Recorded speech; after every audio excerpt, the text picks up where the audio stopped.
Mi trovo a Castelmaggiore dove è in corso la realizzazione di un'opera gestita dal Consorzio della Bonifica Renana. Vedete alle mie spalle c'è il fiume Reno, sono a circa 150 metri. Un'opera di adduzione di acque che però servirà un territorio molto vasto. Sono in compagnia di Valentina Borghi, da poco presidente del Consorzio della Bonifica Renana, quindi un incarico appena diciamo iniziato, con anche importanti impegni per il futuro. Insomma, se non altro questo è un cantiere, uno dei principali cantieri che su cui sta lavorando la Bonifica Renana, in termini anche economici, in termini anche di importanza. Da qui a 5 anni, insomma, ci sono tanti cantieri che verranno avviati.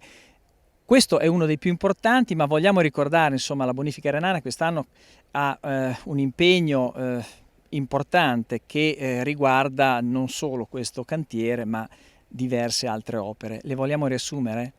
Beh, diciamo che la Renana ha 48 milioni di euro di progetti già cantierabili e cantierati, quindi questo è uno di questi, e dall'altra parte abbiamo nel recovery plan fatto una proposta 166 milioni di euro per l'area di Bologna, quindi è un bacino d'utenza che verrà, come posso dire, soddisfatto con molte opere utili dal punto di vista territoriale, sociale ed economico, perché ci ricordiamo, e non deve sfuggire, che la funzione è quella di manutenere un territorio, quindi vuol dire tenerlo in sicurezza, tenerlo asciutto, in questo caso soprattutto nella pianura, e fare un servizio che diventa sociale, territoriale, economico, perché ricordiamo che l'acqua serve alla città, nella parte urbana, ma serve anche alle campagne per mantenere un territorio che, questo in particolare, è caratterizzato da doppi IGP, quindi ha delle tipizzazioni che senza l'acqua andiamo a perdere.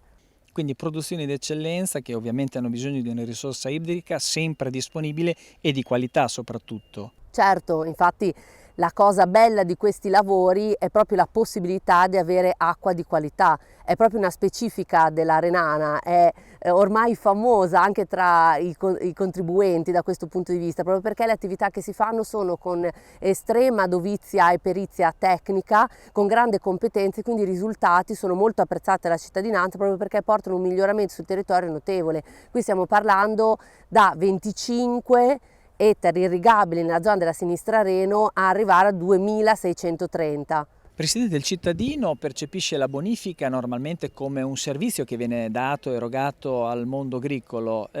Ci sono però altri usi, e altre funzioni, e altre disponibilità. Devo dire che io mi sono insediata da un mese e molto piacevolmente sto notando tutte le declinazioni con cui la Renana si muove. Ad esempio qua vediamo un cantiere straordinario, era fatto un ponte di 380 metri che diventerà una ciclabile, quindi credo che questo già dimostra una capacità di progettare, di realizzare e anche di vedere strategicamente nel futuro incredibile, perché io credo che sempre di più l'agricoltura, l'ambiente e la parte urbana dovranno collaborare per rendere migliori le vivibilità urbane e periurbane, e dall'altra parte permettere agli agricoltori di essere i veri custodi del territorio. La deriva del New Green Deal che sta arrivando, che è sempre più verso il green, l'ambiente, il biologico, credo che porterà la cittadinanza a vedere sempre di più il luogo dove vive come un insieme di aree ambientali tutelate e di aree agricole ben tenute, perché ne possono usufruire loro stessi. Infatti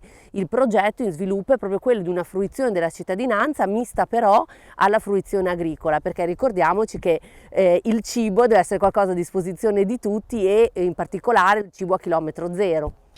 I cambiamenti climatici, i fenomeni meteorici estremi, come si colloca la bonifica in questo contesto di cambiamento e quindi anche di dover affrontare situazioni di emergenza? Beh, diciamo che è un luogo di grandi competenze la bonifica, ha la capacità di essere efficace e efficiente in momenti veramente difficili.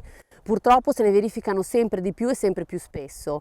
Abbiamo calcolato che i fenomeni fuori stagione, diciamo fuori dalla norma, sono sempre di più statisticamente. Questo fa sì che siccità, bombe d'acqua, effetti alluvionali in zone soprattutto come queste, in cui alcune parti sarebbero addirittura sott'acqua, fanno sì che la Renana abbia un ruolo fondamentale sul territorio, e diventa sempre di più un ruolo che non è solo inerente alla vivibilità del territorio dal punto di vista produttivo, agricolo o industriale, ma anche e soprattutto proprio quello del cittadino, perché ricordiamoci che, come dicevamo prima, la visione urbana e periurbana è sempre di più a 360 gradi. Ricordiamoci che nello sviluppo della visione europea naturalistica ci sono sempre di più insediamenti industriali, agricoli ma anche urbani circondati da aree verdi, da aree di svago naturalistiche, e quindi questo mix andrà a sviluppare sempre di più. Allora la Renana, che è una figura che ha addirittura un'oasi a sua disposizione che segue e di cui abbiamo filmati meravigliosi con una valenza veramente naturalistica pazzesca, dimostrano la capacità di un ente, di un consorzio, di declinarsi dal punto di vista più specialistico fino a quello strategico paesaggistico. Credo che questo abbia una portata eccezionale.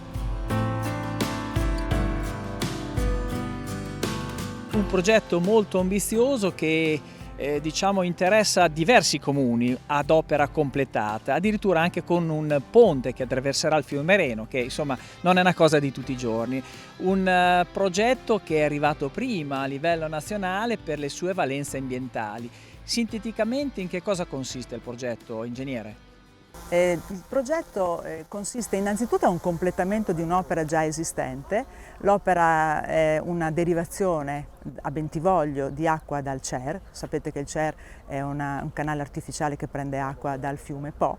La derivazione esiste già, arriva circa a Castelmaggiore, si interrompeva, poi al di là del fiume Reno, in sinistra, esisteva un altro tratto di 5 km, quindi quest'opera connette due opere già esistenti e permette di portare in sinistra Reno circa 1000 litri al secondo a disposizione di un'area che attualmente non ha una risorsa continua, è imprecaria e quindi permette, attraverso l'inserimento dell'acqua nei canali, di dare la possibilità a quasi 2600 ettari di avere acqua in maniera continua.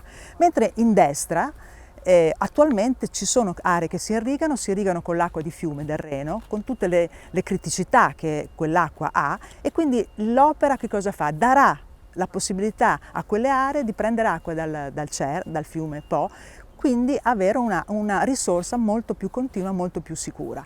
Inoltre, diciamo, tutto l'insieme del progetto permetterà un notevole risparmio di acqua superficiale, cioè sia da Reno che da Po, attraverso che cosa? Attraverso l'utilizzo anche di parte dell'acqua di riuso del depuratore di Corticella. Quindi, se noi potessimo fare una somma finale, l'opera permetterà quasi 2 milioni di metri cubi di risparmio d'acqua di superficie, con tutta una serie poi di valenze, perché quest'acqua verrà rilasciata ai fiumi, verrà lasciata alla biodiversità, all'ambiente. Quindi diciamo queste sono le caratteristiche per cui questo progetto è riuscito ad avere il massimo punteggio, perché ha conciliato risparmio idrico, ha conciliato grandissime valenze ambientali, che le ho ricordate, non ultima, un altro importantissimo impatto positivo sull'ambiente è che la sinistra Reno, che adesso viene approvvigionata attraverso dei pozzi, potrà avere acqua superficiale e quindi mitigare quel fenomeno che esiste di abbassamento del terreno dovuto all'emungimento dell'acqua dal sottosuolo, la cosiddetta subsidenza. Un'opera con una valenza quindi ambientale importante, con dei costi altrettanto importanti.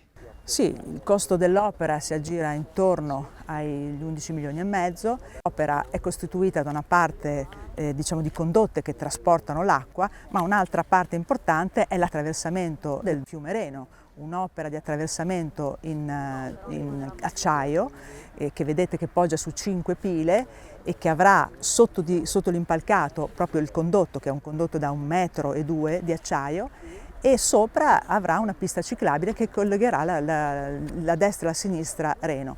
Metà del costo dell'opera è da imputare proprio a questa importante opera strutturale. Una ciclabile che peraltro potrà collegarsi con... Potrà collegare il comune di Castelmaggiore con Calderara di Reno e mettere in comunicazione quelle due zone della città metropolitana, importantissime. L'inizio dei lavori noi vediamo insomma che sono in corso tuttora. Quando hanno preso il via?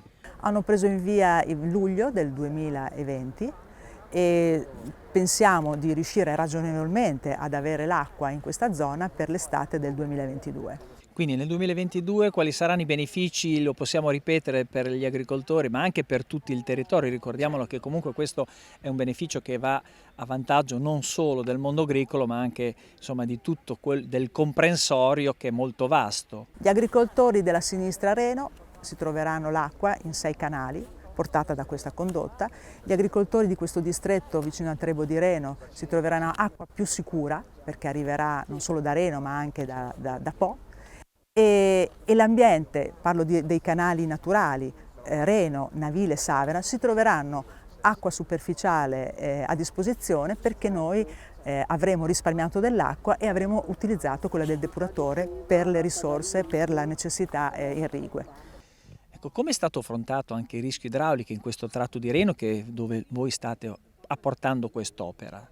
L'opera è stata dimensionata, e per dimensionata intendo è stato messo l'impalcato, no, del ponte a un'altezza che tiene conto delle piene importanti, per garantire quindi sicurezza in questo nodo. In più il Consorzio si impegnerà per 5-6 anni a pulire quasi 3 chilometri intorno al ponte, proprio per garantire che l'acqua possa defluire con la massima facilità.